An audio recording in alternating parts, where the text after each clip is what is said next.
Marco polo ගැන අහලා තියෙනවද? මාකෝ පෝලෝ සුප්‍රසිද්ධ ඉතාලි ජාතික දේශ ගවේෂකයා. ඔහු ලංකාවට ආවේ 1993 දී. ඒ කියන්නේ බොණක බව රාජ්‍ය සමයේ. මාකෝ පෝලෝගේ දේශ ගවේෂණ ඇසුරින් ලියවුණු මේ පොතේ අපෝරු කතාවක් තියෙනවා. මේ පොතේ සිදුහත් කුමරුගේ කතාවට ඉතා සමීප කතාවක් කියවෙනවා. හැබැයි මේ කුමරු ජීවත් වෙලා ඉඳලා තියෙන්නේ ලංකාවේ. එසේම උන්වහන්සේගේ ඉතා විශාල වූ හකුධාතු දෙකක් සේම කේශ ධාතු බහලු අලංකාර කොළපාට ගරුඬ වලින් සාදා ඇති මංජුසාවක් ගැන සඳහන් වේ.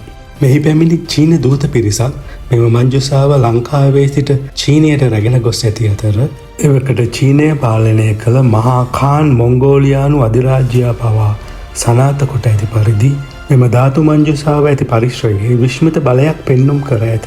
මේ ධාතු මංජුසාව ඇති පරිශ්‍රයේදී එක් අයෙකුට සරලවසේ කෑම පිළිගැන්වූ විට එය 5 දෙනෙකුට වුවත් ප්‍රමාණවත් වූ බව සඳහන් වේ. මෙම ප්‍රාතිහාර්ය ධාතු මංජුසාවේ ගුණය නිසාම සිදු වූ බවත් එහි සඳහන් වෙනවා.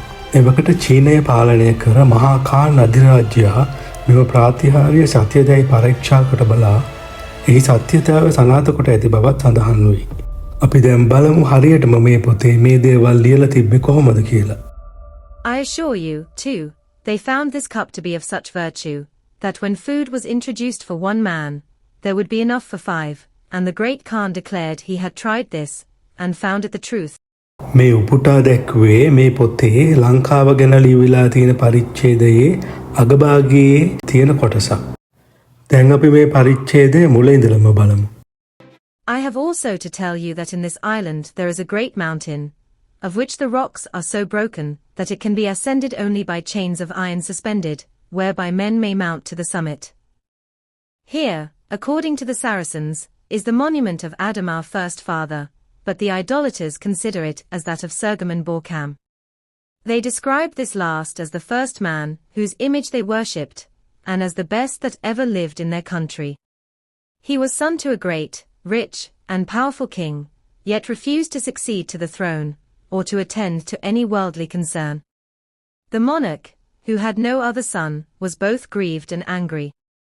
He made him large promises, offering even to resign, and raise him immediately to the throne, but the youth would listen to no such proposal. The father was like to die of grief, but bethought himself of a plan for bringing him back to the world.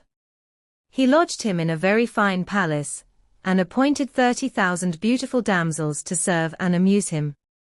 The prince, however, remained insensible to their seductions, and led a more virtuous and chaste life than before. Now his habits had been so reclose that he had never seen a dead person, or one not perfectly sound in his members. One day, happening to ride across the path where a man lay dead, he was utterly astonished, and asked of his attendants what that was. This being explained, he inquired if all men died, and being told they did so, he walked on, musing very deeply. Some time after, he saw one unable to walk, and with all his teeth decayed through extreme old age. Having asked, and being informed what that was, he declared he would no longer remain in this evil region, but would seek a place where men neither died nor grew old. He left the palace, and journeyed into great and trackless mountains, where he spent his whole life virtuously and chastely, observing rigid abstinence, so that had he been a Christian, he must have been a very great saint. When he died, his corpse was carried to his father, who, on seeing the body of one whom he loved better than himself, was grieved to the heart. He made an image of him composed of gold and precious stones. All the people of the country adored him as a god, and they say that he died 84 times, becoming first an ox, then a horse, then a dog, and various other animals, but that the 84th time he became a god, and they worship him as their best and greatest. These were the first idolaters, from whom all the others in Seilan were descended. But I assure you, many from the most distant countries come hither on pilgrimage, as Christians to the shrine of St. James, and the monument on this mountain is said to be that of the prince, whose teeth, hair, and skull were preserved. But the Saracens say that it is that of Adam, our first parent. God knows which is right, but one cannot believe the latter, for the scriptures of our holy church assure us that he died in another part of the world Now it happened that the great Khan, hearing that the tomb of Adam, with the other objects mentioned, was on this mountain, sent in 1284 a numerous embassy, who travelled by land to the island of Seilan. They went to the king, and procured 2 of the grinding teeth, which were very large, also the hair, and the cup, of beautiful green porphyry. They then returned, and sent notice to their sovereign of what they were bringing, when he ordered his subjects to go forth and meet these relics of our first father. All the citizens of Cambalu came out, the chief men received the sacred objects, and brought them to his majesty, who welcomed them with great joy and reverence.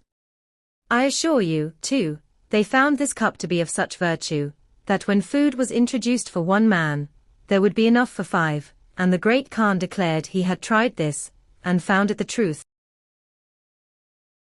Now having told you truly all this history, I will leave it and relate other things.